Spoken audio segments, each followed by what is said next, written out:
সারাদিন তো কাটাইলাম, কিন্তু জলের তো কোনো সন্ধান হয় নাই। কন্ট্রাক্টরের টাকা দিব নি, তো সঠিক বুঝতে পারতাস না।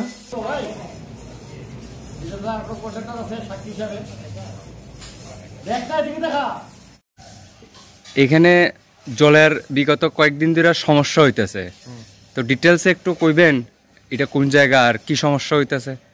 শ্রীলঙ্কা অফিসার ভাড়া নিয়ে, অফিসার ভাড়া ফিশারি ভাড়া নিয়ে এই আমরা এই মেশিন করতাম। এই মেশিন করে আন্ডারে আমরা অফিসার ভাড়া পুরোটা পাই, ফিশারি ভাড়া পুরোটা পাই। কিন্তু দেখা গেল আজকে অনেক দিন জলের ইয়ে খারাপ, মেশিনটা খারাপ। DWS থেকে গাড়ি দিছে, গাড়ি যদি কই যে আমরা জল দেন, কয় না একটু পরে দিতেছি, আয়া দিতেছি। এবার তারা অজুহাত একটা থাকেই থাকে। 2 দিন 3 দিন পরে বা 5 দিন পরে, প্রথমে একদিন দিছে, 5 দিন পরে জল পাইছি। আর 5 দিন পরে জল দিছে, এরপরে এখনও আমরা জল পাইছি না, আজকেও জল নাই। আজকে মেশিনটা তুলছে, প্রেশার দিছে, কয়েকদিন মেশিন একটা আইছে, প্রেশার দিছে, কইছে এখন হইব। আজকে যখন মেশিনটা বোরিং করছে, বোরিং করার পরে কি হয়েছে যে তার মোটরটা খারাপ। এখন মোটরটা খারাপ পরে পরিতোষবাবুর লগে কথা হয়েছে যে তাইনে ওভারটাইম ডিউটি, তাইনে কন্ট্রাক্টর, পরিতোষবাবু হচ্ছে একটা কন্ট্রাক্টর, তাইনে কইছে যে দিব, এই ওভারটাইম ডিউটির লেগে দিব।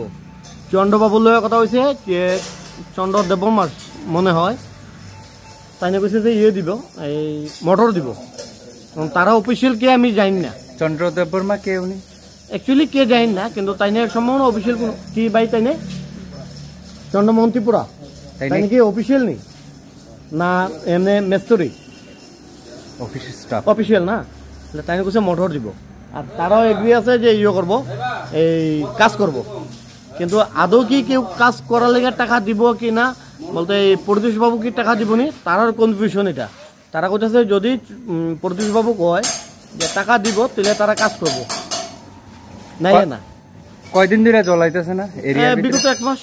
1 মাস ধরে জল আইতেছে না? হ্যাঁ, জল সংকট আমরা। এক্ষণে তারা কইছে ঠিক করলে পরে জল আইব, এমন কিছু কইছে? হ্যাঁ, ঠিক করলে পরে জল আইব। কিন্তু এখন সমস্যা হচ্ছে কাজে, এখন তো সবকিছু ঠিক আছে, মোটর সমস্যা আর হচ্ছে লেবার সমস্যা। যদি কাজ করানোর টাকা কেউ দেয় তাহলেই করবো। এনার কন্ট্রাক্টর হচ্ছে পরিতোষবাবু, পরিতোষবাবু কি দিবনি সঠিক আমি বুঝতে পারতাম। আছে তাই তো ব্যাপারটা বুঝে, আমরা তো বুঝি না।